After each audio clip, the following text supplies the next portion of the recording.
Hello again, everyone. Nelson here, and in this video I'm going to talk to you about the American Cured Meats Championship coming up in our show in Charleston, South Carolina. Specifically in this video, I'm going to go over the ACMC rulebook. So the ACMC committee has made some changes to the rules, more so in how the rulebook will be accessible to you, the processors. We have made a slight formatting change that helps organize things a little bit that I'll go over. I want to talk about a specific class that we've had a lot of disqualifications in over the past couple of years and how we've changed the rules around a little bit to hopefully decrease those disqualifications. And lastly, we'll talk about this year's featured class. So to begin, the committee has decided that the rule book has always been available online through the AMP website. You can access that right on the ACMC page. But this year we will not be mailing out the hard copies of the rule book. You can still request a hard copy of the rule book, but we will not be automatically sending everybody a hard copy of the rule book. So next, the formatting change. Page 7 of the rule book, if you flip to that, it has a summary sheet of every single class 1 through 29, has the title of the class, and then in the next two columns we have if there is a weight requirement for that class and if there is any size requirements for those products as well. So it's just a nice summary sheet to better help everybody, the processors, and when they're making their products and deciding what products go where.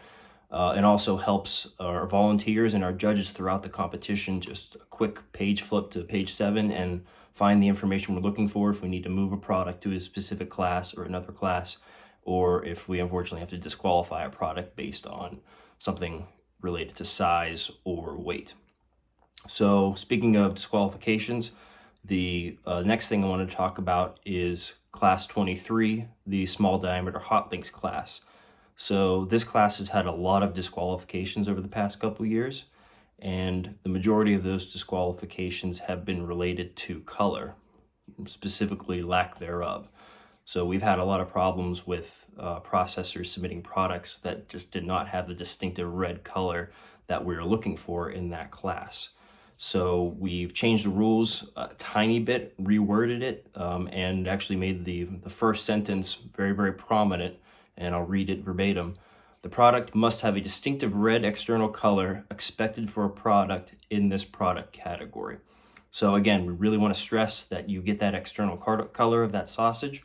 And if that's something that isn't done correctly or isn't done to the extent you think it could be, then it could be something where maybe you don't enter that product into that specific class, but you enter it into class 24, the small diameter smoked and cooked sausage class.